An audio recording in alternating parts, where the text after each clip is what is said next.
Hello दोस्तों, आप सभी का स्वागत है माय यूट्यूब चैनल एक मोटिवेशनल स्टोरी में। मैं आपके लिए एक स्टोरी लेकर आया हूँ, गुरु दक्षिणा।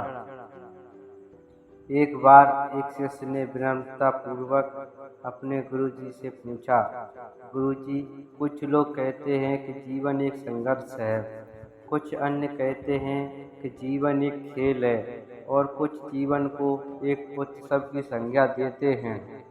इनमें कौन सा सही है? गुरुजी ने तत्काल बड़े ही धैर्यपूर्वक उत्तर दिया, पुत्र, जिन्हें गुरु नहीं मिला उनके लिए जीवन एक संघर्ष है। जिन्हें गुरु मिल गया उनका जीवन एक खेल है। और जो लोग गुरु द्वारा बताए गए मार्ग पर चलने लगते हैं, मात्र वे ही जीवन को एक उत्सव का नाम देने का साहस जुटा पाते हैं।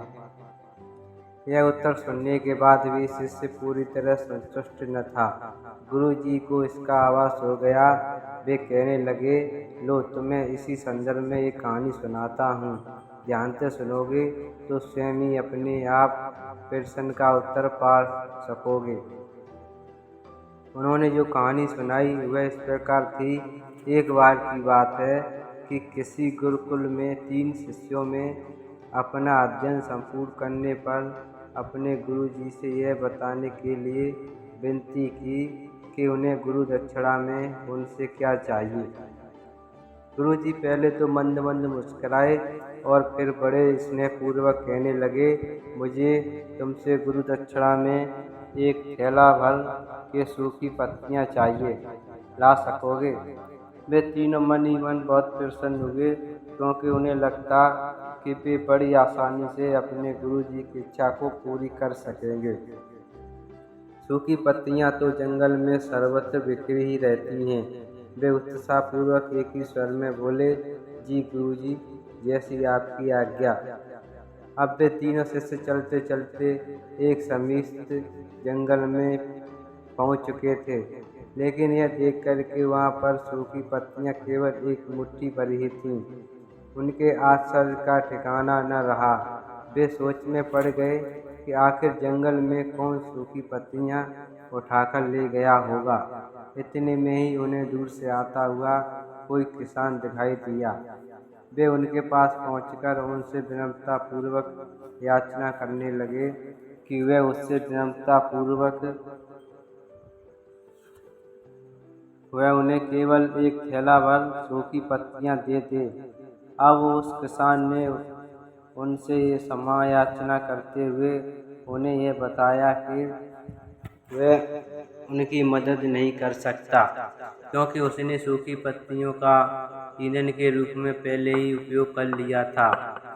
अब वे तीनों उन पास में ही बसे गांव की ओर आशा से बढ़ते लगे थे कि हो सकता है कि वहाँ कुछ गांव में उनकी कोई सहायता कर सके। वहाँ पहुंचकर उन्होंने जब एक व्यापारी को देखा तो बड़ी उम्मीद से उससे एक थैला भर सूखी पत्तियां देने के लिए प्रार्थना करने लगे, लेकिन उन्हें फिर से एक बार निराशा ही हाथ आई, क्योंकि उस व्यापारी ने तो पहले ही कुछ पैसे कमाने के लिए सूखी पत्तियों के दोने बनाकर बेच दिए थे। लेकिन उस व्यापारी ने उदारता दिखाते हुए उन्हें एक बूढ़ी माँ का पता बताया, जो सूखी पत्तियां एकत्र किया करती थीं। पर भाग्य ने यहाँ पर भी उनका साथ नहीं दिया, क्योंकि वह बूढ़ी माँ तो उन पत्तियों को अलग अलग करके कई प्रकार की औषधियाँ बनाया करती थीं। अब निराश होकर वे तीनों खाली हाथ ही गुरुकुल लौट गए। गुरुजी ने उन्हें देखते ही स्नेहपूर्वक पूछा, पुत्रों, ले आए गुरु दक्षिणा? तीनों ने सर झुका लिया। गुरुजी दोबारा पूछे जाने पर उनसे एक शिष्य कहने लगा, गुरुदेव, हम आपकी इच्छा पूरी नहीं कर पाए।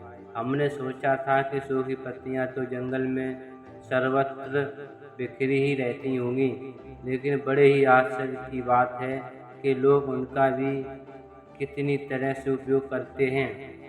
गुरुजी फिर पहले ही की तरह मुस्कुराते हुए प्रेम पूर्वक बोले, निराश क्यों होते हो? प्रसन्न हो जाओ और यही ज्ञान की सूखी पत्तियां भी व्यर्थ नहीं हुआ करती, बल्कि उनके भी अनेक उपयोग हुआ करते हैं। मुझे गुरु दक्षिणा के रूप में दे दो। तीनों शिष्य गुरु जी को प्रणाम करके खुशी खुशी अपने घर की ओर चले गए।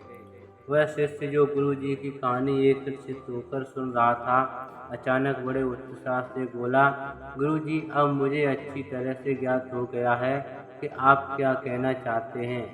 आपका संकेत है वस्तुतः इसी ओर है, न कि जब सर्वत्र सुलभ सूखी पत्तियां भी निरर्थक या बेकार नहीं होती हैं, तो फिर हम कैसे किसी वस्तु या व्यक्ति को छोटा और महत्वहीन मानकर उसका तिरस्कार कर सकते। चींटी से लेकर हाथी तक और सुई से लेकर तलवार तक सभी का अपना अपना महत्व होता है। गुरु जी भी तुरंत ही बोले, हाँ पुत्र, मेरे कहने का भी यही तात्पर्य है कि हम जब भी किसी से मिलें तो उसे यथा योग्य मान देने का भरसक प्रयास करें, ताकि आपस में स्नेह, श्रद्धा भावना, सहानुभूति एवं सहृदयता का विस्तार होता रहे और हमारा जीवन संघर्ष के बजाय उत्सव बन सके। दूसरे यदि जीवन को एक खेल ही माना जाए तो बेहतर यही होगा कि हम निर्विक्षेप, स्वस्थ एवं शांत प्रतियोगिता में ही भाग लें और अपने निष्पादन तथा निर्माण को ऊंचाई के शिखर पर ले जाने का अथक प्रयास करें। अब शिष्य पूरी तरह संतुष्ट था। अंततः मैं यही कहना चाहता हूँ, यदि हम मन, वचन और कर्म इन तीनों ही स्तरों पर इस कहानी का मूल्यांकन करें तो यह कहानी खरी ही उतरेगी। सबके प्रति पूर्वाग्रह से मुक्ति मन वाला व्यक्ति अपने वचनों से कभी भी किसी को हाथ का दुस्साहस नहीं करता और उसकी यही ऊर्जा उसके पुरुषार्थ के मार्ग की ओर समस्त बाधाओं को हर लेती है। वस्तुतः हमारे जीवन का सबसे बड़ा उत्सव पुरुषार्थ ही होता है, ऐसा विद्वानों का मानना है। थैंक्स।